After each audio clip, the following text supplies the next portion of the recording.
Well, hello and a very warm welcome to episode 6 of BBC Conference Extra. Can you believe it is the 6th episode already? Time is flying by. The BBC Conference, so much fantastic content.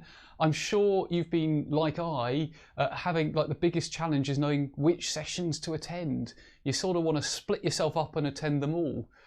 And of course, one of the advantages of a virtual session like this is you can attend them all by having access to the recordings after the session as well. So BBC Conference Extra, as I'm sure you know by now, is the sort of informal bit which broadcasts during the breaks of the main conference. And it really is live, so anything could happen, particularly since, given that in my time zone, it's about midnight now. So I'm caffeined up, and that adds an extra level of jeopardy for something going wrong. So we're all looking forward to seeing what happens in this episode. Expect a little bit of extra chaos thrown in for good measure. And of course, because it's live, we can give you a shout out.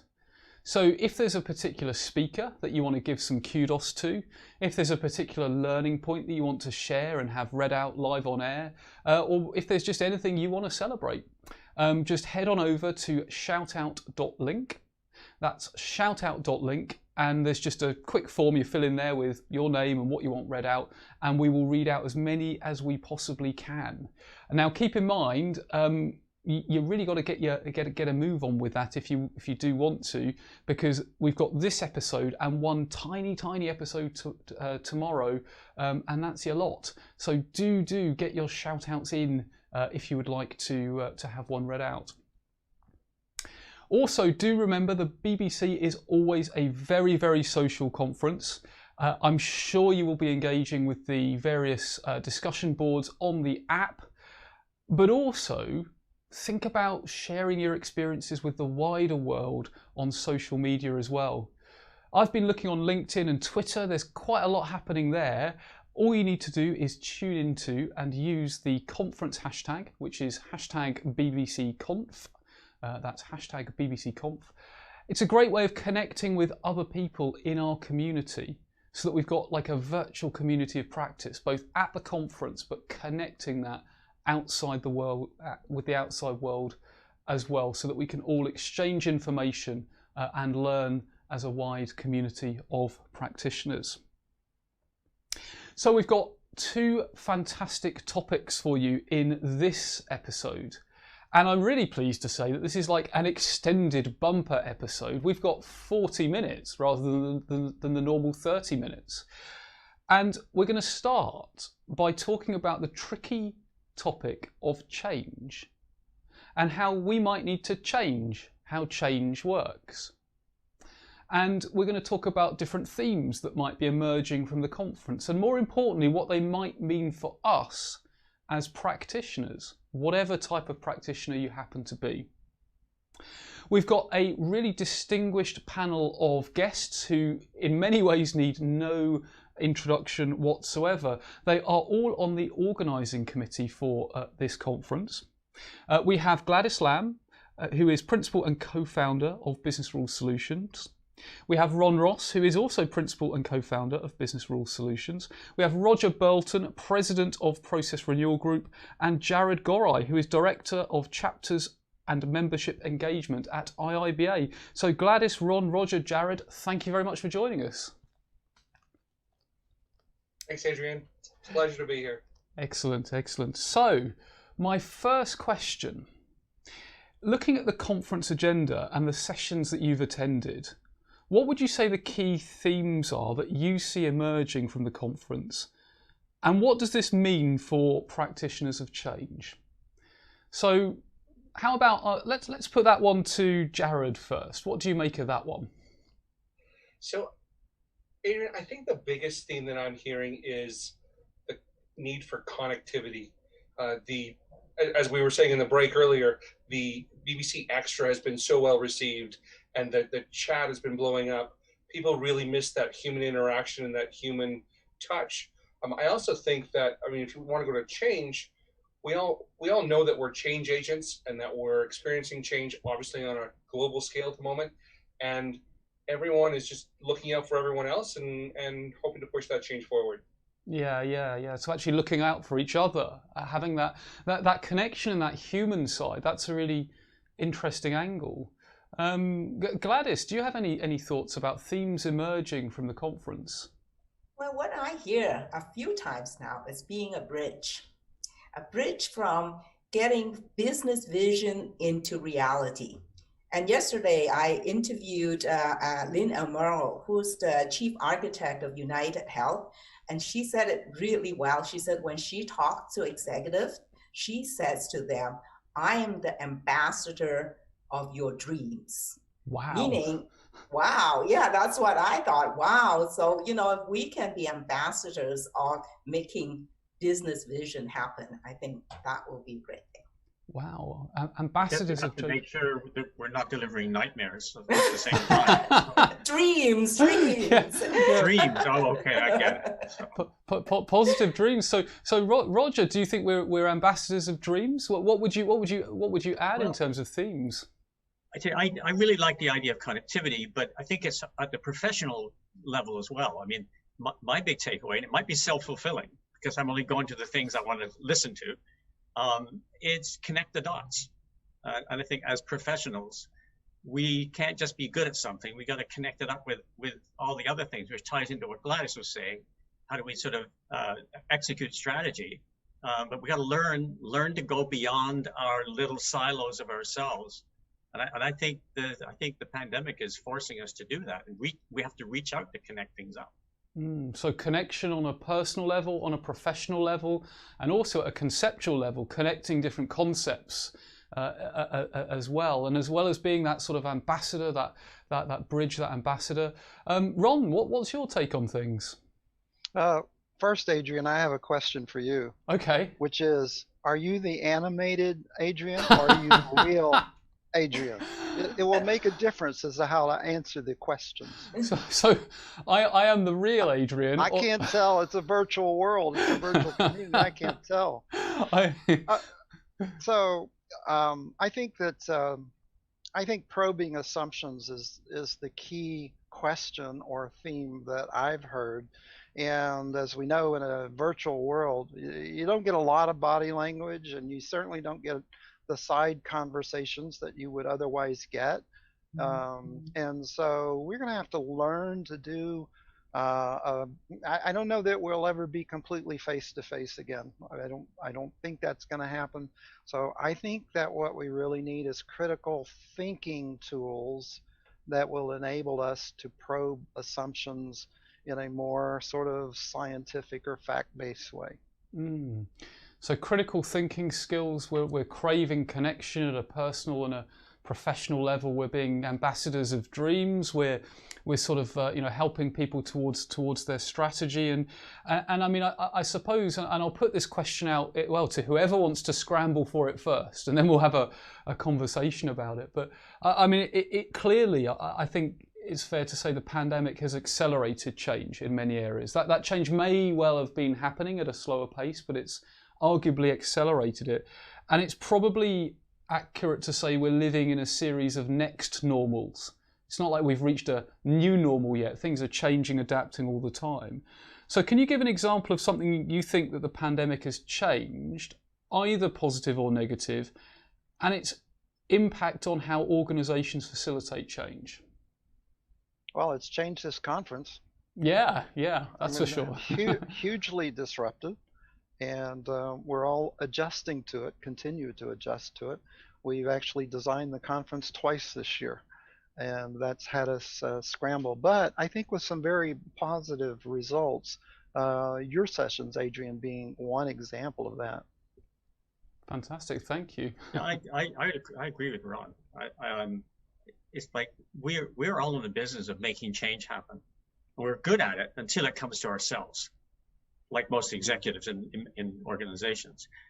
And we sort of knew we had to go into this. I think we were all afraid. I was certainly concerned or afraid about it. But it's actually been really a really nice surprise in so many ways. The only thing I think I miss is the questions. I think people are still getting used to questioning online. But I actually think people are better behaved when it's virtual. Mm. And I think people pay attention to the decorum of a meeting more when it's virtual like this. So I'm quite thrilled about it. I do miss the connection. Yeah. I miss having a beer with you, Adrian. Yeah. Oh, yeah, yeah. The beer, the after parties, and the after parties. They're not quite the same over Zoom. Yeah, I'd add one more thing, which is this year, as never before, we've seen how policy needs to change shape quickly and evolved based on data, based on facts, based on the circumstances around us.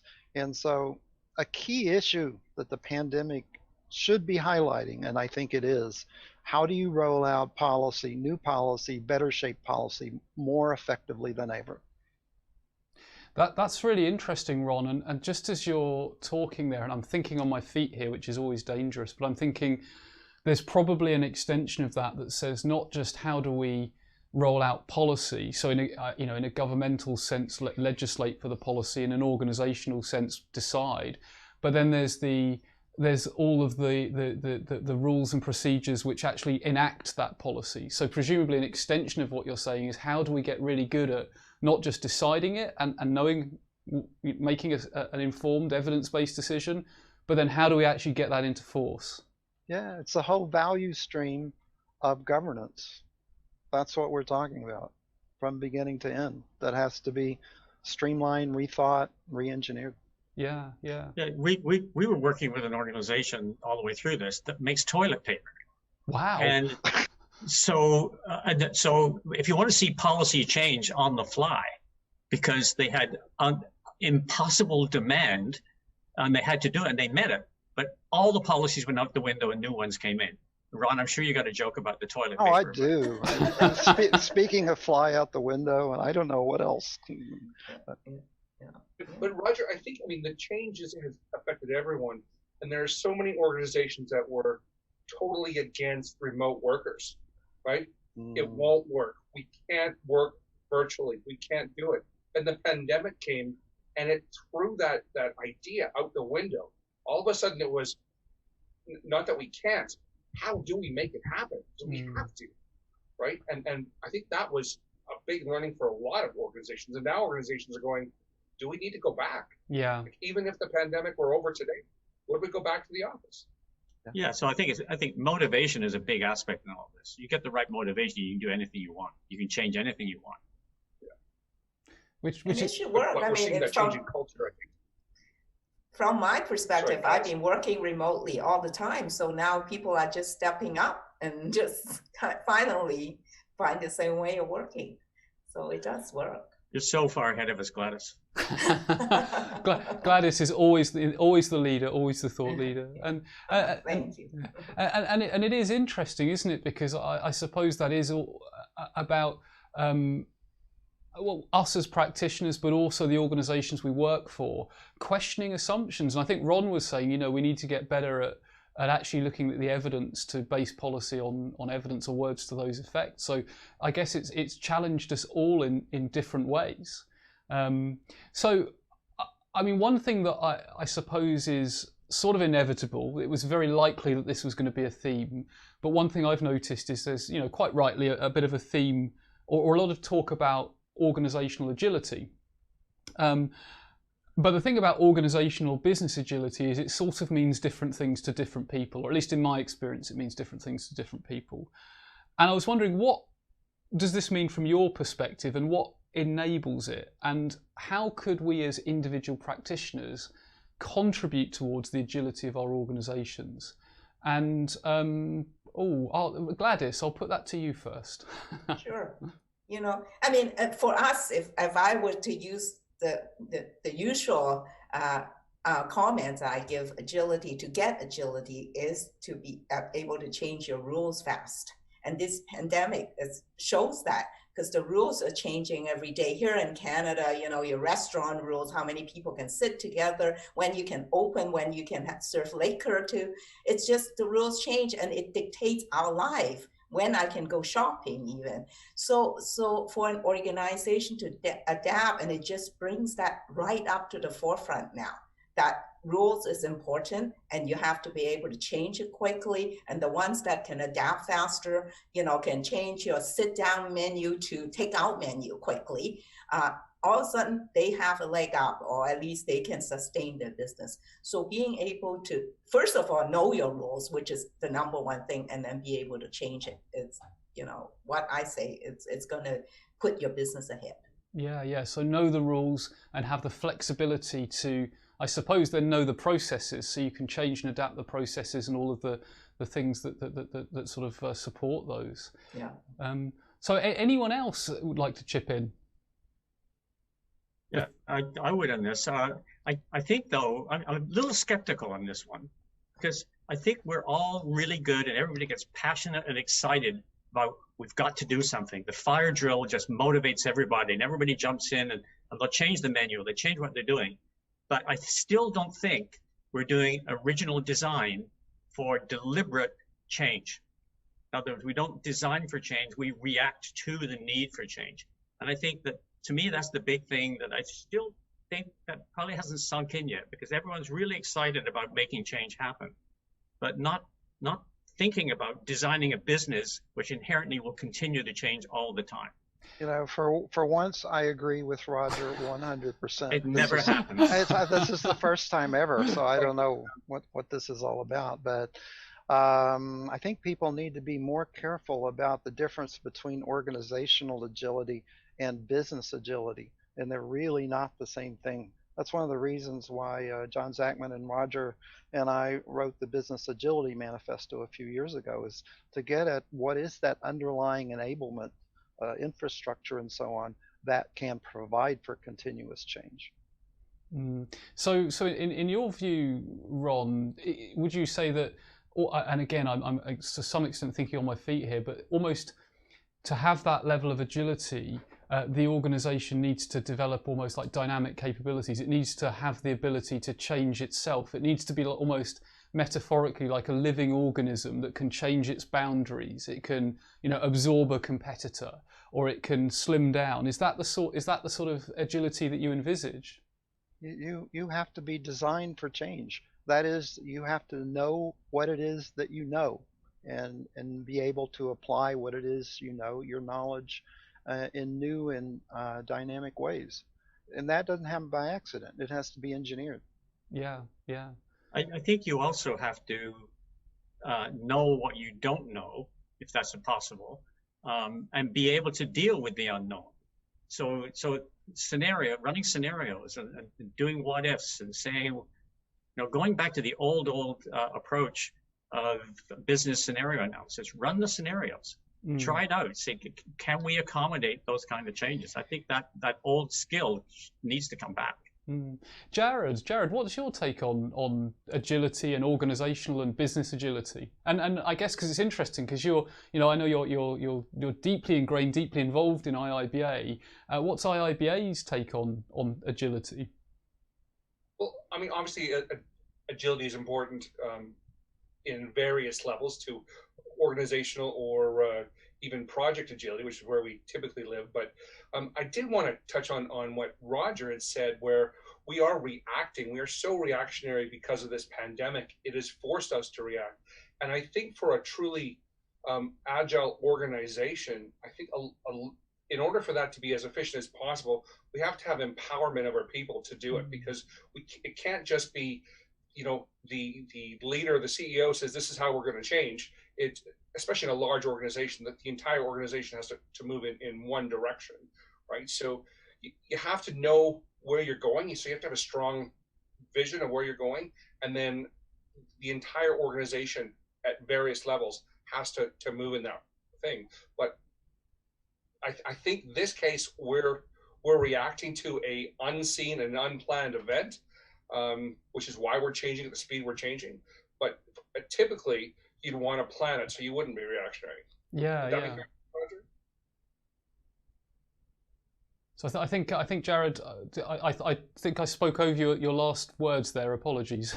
I was just wondering whether Roger was agreeing with me. That's all. Roger, Jared, I agree with you most of the time on most things, a lot more than I do with Ron. I'll take that as a compliment. Thank you. I mean, the good thing is, of course, this is being recorded, so we've got evidence forever that Roger and Ron do agree on at least one thing. We have a sample of one. So my next question, and I'll throw this open to anyone on the panel that wants to answer it. And in this new world, for want of a better term, what techniques or approaches are less relevant? So what do we need to maybe jettison or let go of? Because when things change, often you have to let go of some things. But on the other hand, which are still core and shouldn't we neglect? What shouldn't we jettison? So what do we perhaps need to let go of? Baggage we need to let go of, and what do we need to keep core and keep close? So who would like to have a go with that one?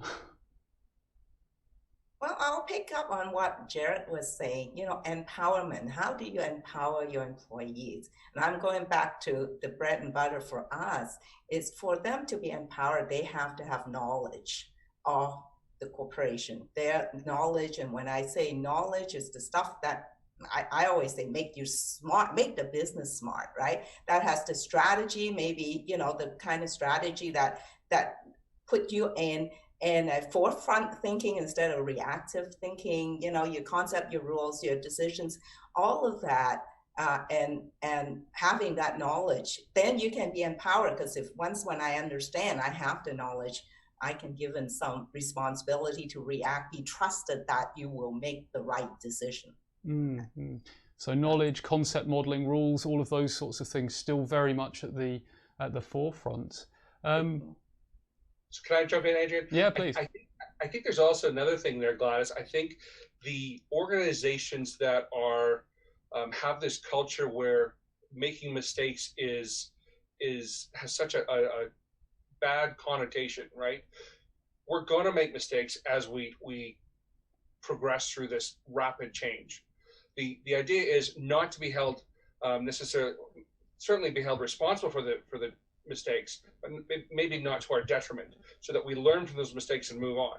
I think the organizations that don't allow for that change or punish for lack of better terminology, they're going to be the ones that are going to suffer the most.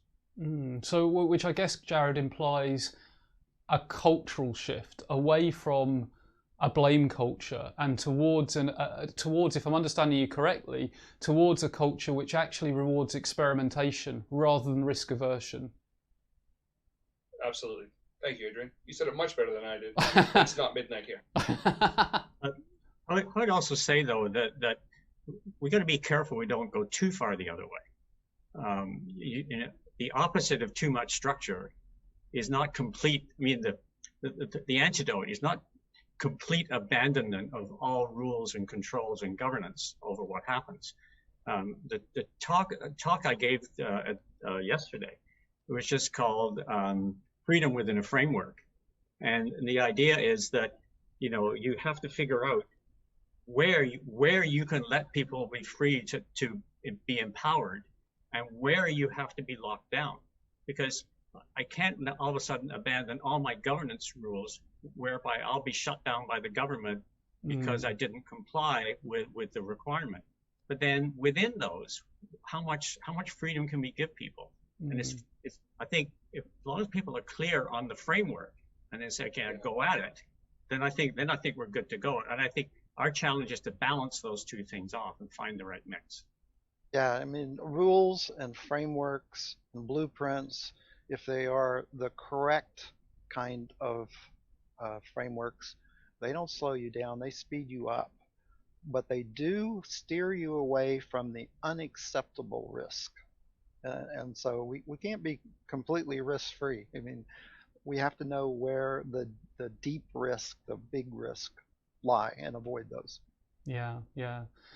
Fantastic. Well, I mean, we're sort of reaching the end of our allocated time. I'm sure we could carry on talking for much, much longer, but I will just ask each one of you for a sort of, particularly in your role as a committee member, what your biggest takeaway from the conference is so far, or what you think that the community should be taking away from the conference generally. So, Jared, I'll pick on you first. Your biggest takeaway.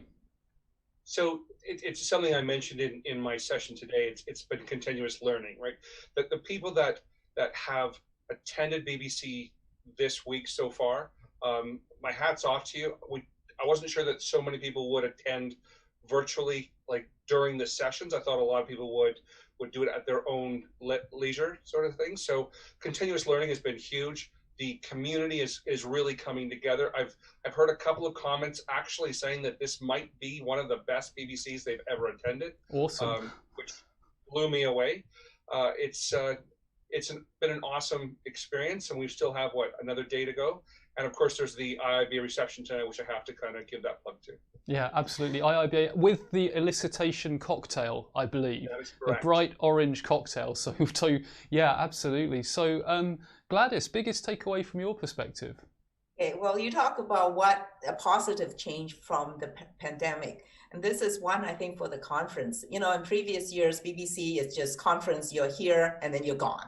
Well, this year we're really extending it, and more importantly, and I'll make this as an official announcement tomorrow, the Women in Tech panelists are going to hold mentoring circles beyond the conference, and we're going to have regular every other weeks, you know, mentoring circles. So we are really extending the benefit of the conference outside of these 3 or 5 days. So I think that's huge. I'm looking forward to that, and I want to continue these kind of event connection throughout the year. Yeah, keeping the community connected in those interim months. So fantastic. Roger, what would your takeaway be? I think you're on mute. I agree with by the way, that's probably the most quoted thing said all week. So I think that running the conference like this, people can get more learning. Because you don't have, like, this is supposed to be in Vegas. There would have been a half-hour walk between the meeting rooms, potentially. And so now it's like I can go get a cup of tea, sit down, have lunch in 20 minutes, get back to something else, and see a lot more. So I can see a lot more real time, and I can also get to all the things I would have liked to see while something else is going on. I can see those afterwards. I think it actually has the potential of being a much richer knowledge source. Yeah. I think that's good. That's good. Definitely richer knowledge source, the ability to, and yes, like at Caesars, the venue, that like half-hour walk between rooms isn't an exaggeration. It really felt like that. So, excellent. So last but by no means least, last word to Ron. What's your biggest takeaway? Know where the mute button is. So I think that what this year has taught us, and I will second what Gladys said, the sense of community and the importance of a sense of community, because we've been all sort of in our own worlds this year working, and it's difficult, it's hard, and we have appreciated being able to come together here at BBC. It taught us to appreciate more the sense of community and those professional connections that we depend on. And as Gladys says, we're going to think hard about how to extend that more during the year, and so we can have a more continuous experience of community together over time. So I look for bigger and better things coming. Fantastic. Bigger and better things coming. That's a perfect soundbite for us to end the session on. So, Gladys, Ron, Roger, Jared, thank you so much for taking time out to be here today. I'm sure I'll catch up with you again soon. Enjoy the rest of the conference and speak to you soon. So thank you, Adrian. Thank you, Adrian. Thank you, Thanks. Adrian. Bye for now. Bye. Bye-bye. Excellent. Well, some really thought-provoking discussion there from the 4 panelists. I was really taken away by that idea of the community connecting throughout the year, which of course organisations like IIBA have always helped to enable. But if we're able to weave in the BBC and have additional sort of communities of practice within communities of practice all connecting together. That sounds like a really, really powerful idea, and personally, I can't wait to see how that emerges. So again, massive thank you to our panelists there for sharing their insight. So we've had a number of shout outs come in. Remember, if you would like to get a shout out read out, all you need to do is head on over to shoutout.link.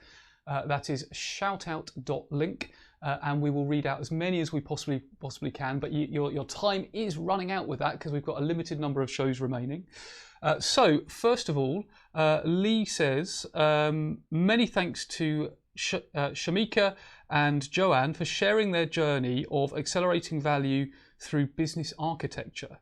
Their advice on how business and IT really has one strategy and their focus on letting the work speak for itself really rang true to me.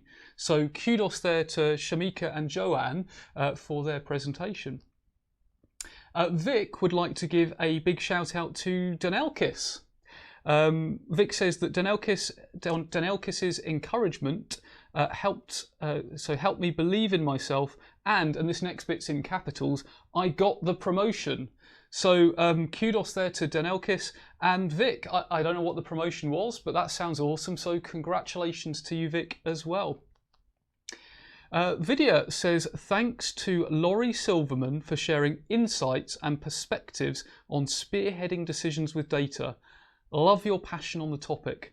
So I would wholeheartedly agree with that. Again, another one of so many fantastic sessions. If you didn't catch Laurie's spotlight session where she was in conversation with Delvin Fletcher of IIBA, very, very, very much worth checking out the recording, like it is with so many, all of the sessions here. Rochelle, and Rochelle actually sent an image, she attached an image to the shout out. Rochelle says, great presentation on episode 5 of BBC Conference Extra.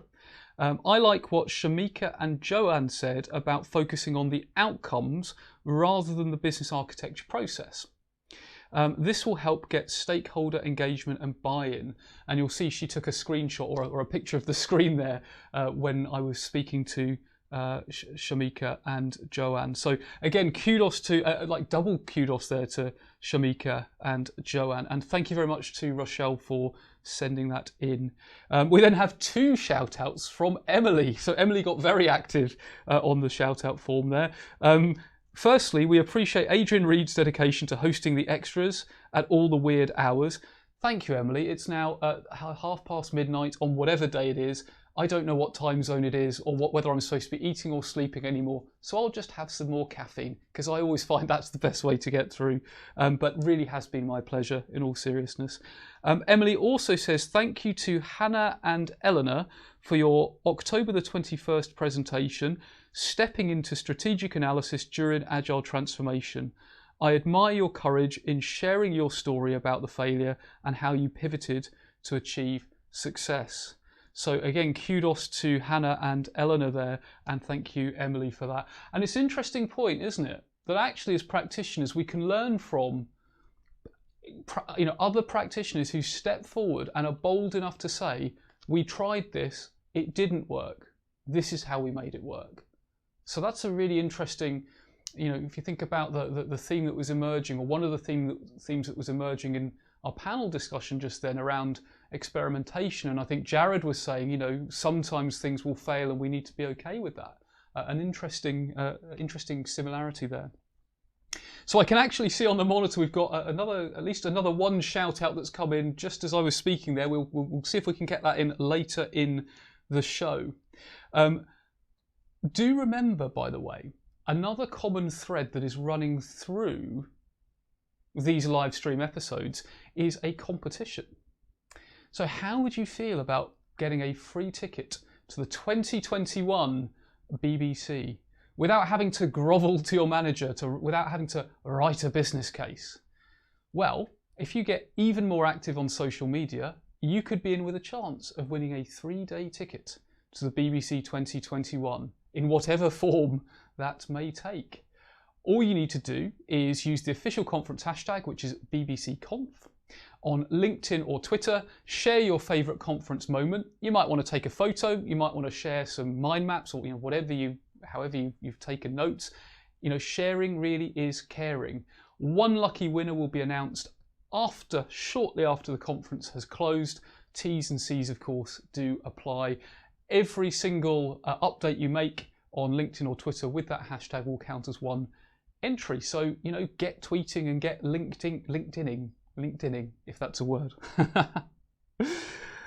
Also, check out the exhibitors' booths if competitions are your thing. I did have a list of them. There are now too many for me to mention. So virtually every exhibitor has a deal or a competition, and there's some great stuff up for grabs, from Amazon Echoes to Bose SoundLink speakers and a whole bunch of discount codes and that kind of stuff. So check them out.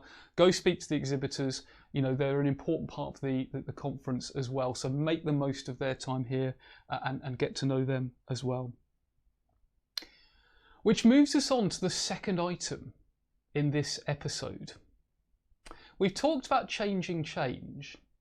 We're now going to talk a little bit about changing process. And Sasha Agnova is partner and principal consultant at Process Renewal Group. And she's going to talk to us about how to improve a business process, reflecting on over 20 years worth of experience. So Sasha, over to you.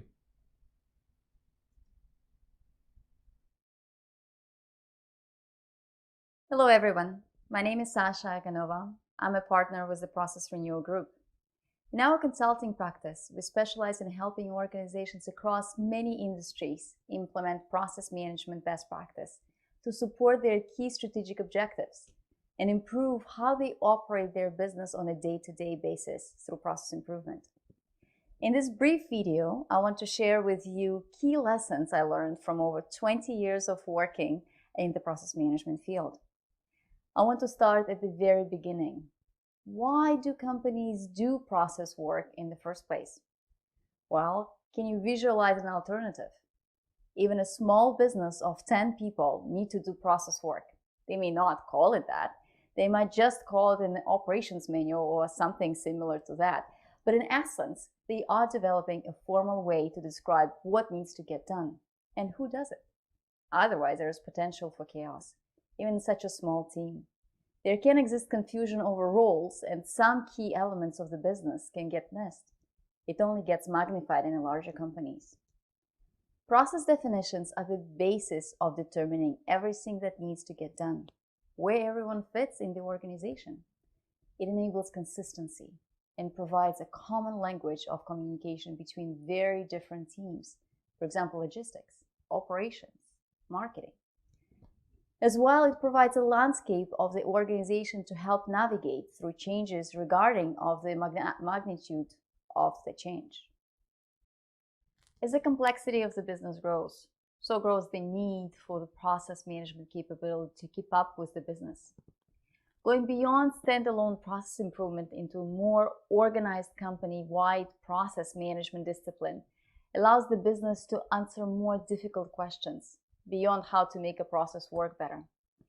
It enables company-wide end-to-end improvement that optimize for the big picture, not just individual department improvements. It enables performance measurement, cross-department prioritization of effort and investment. It promotes better collaboration between silos. We often talk about this development in process management capability in terms of maturity levels. Level 1 is department level improvements. Level 2 starts to develop a more common and centralized approach. Level 3 introduces the concept of company-wide process architecture and so on to level 5, where the process management and continuous improvement mindset is built into the organizational culture. Referring to these maturity levels by number increasing from 1 to 5 tends to imply that 2 is better than 1 and 3 is better than 2. However, here's an important thought. There is no better level. The only good level is the one that the organization needs to support their particular strategic objectives. As process practitioners, we have to be very attentive to the needs of the organization. Provide only the services and capabilities needed. The needs will evolve with time, and this may mean we start working to move to next level, stay where we are, or even scale down the effort to previous level. Process work is critical to any organization, and trying to force the wrong level of maturity on the organization often results in temporary abandonment of process work altogether, to the detriment of everyone involved. We must make sure this never happens in our organizations. I wish you the best and hope to see you all in a live session soon. Good luck.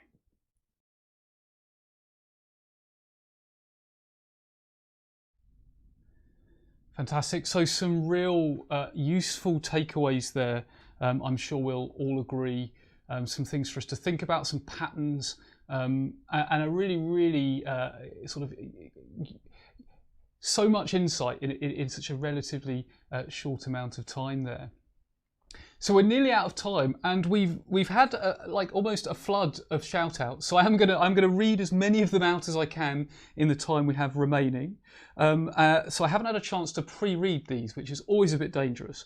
But first of all, Christina says the interview with Lynn Almoro was so inspiring. Her calm confidence, her clarity, and especially the way she assured all of us that we can do it too. It put business and product architecture into the realm of the possible in terms of career paths. So kudos to Lynn on that one, and thank you, Christina, for submitting that.